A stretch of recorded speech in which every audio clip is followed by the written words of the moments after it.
parla di primarie di partito, ma anche di coalizioni allargate, quindi anche alla Lega Nord. C'è stato un incontro a Verona a cui ha partecipato anche l'ex ministro Altero Matteoli, era presente anche il coordinatore regionale del PDL Alberto Giorgetti, e vediamo cosa è emerso nel servizio di Mario Poli.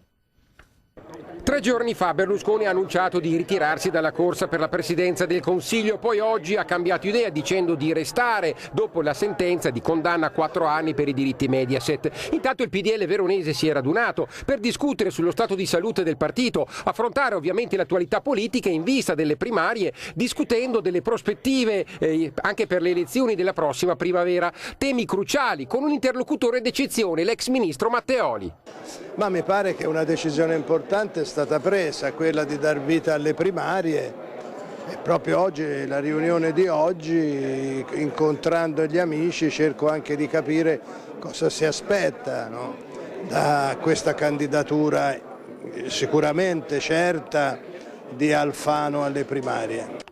Un incontro all'Hotel Leon d'Oro che ha richiamato molti volti noti del PDL veronese, tutti di area ex Alleanza Nazionale, sindaci, assessori, amministratori della città e della provincia, adunati dall'associazione veronese Neocon, che ha organizzato l'evento in collaborazione con le associazioni culturali Presente e Buon Governo in Libertà. Neocon, presieduta da Alessandra Camposampiero, è un'associazione che fa riferimento all'ex sottosegretario all'economia Alberto Giorgetti, impegnato a ricompattare il PDL che a livello locale ha vissuto mesi tormentati, contrassegnati da una serie di abbandoni.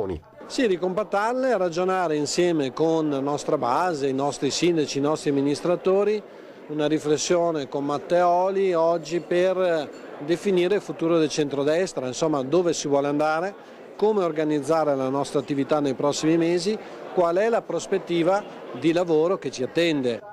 Insomma una fase fondativa, ma naturalmente ha tenuto banco la possibile a questo punto svolta del dopo Berlusconi, anche se Matteoli già prima dell'annuncio arrivato nel pomeriggio di Berlusconi si era detto certo che il fondatore del PDL sarebbe comunque restato leader politico del movimento. È un errore dire che Berlusconi ha fatto un passo indietro, perché Berlusconi resterà in campo, farà campagna elettorale, farà comizi, andrà in televisione supportando il Popolo della Libertà.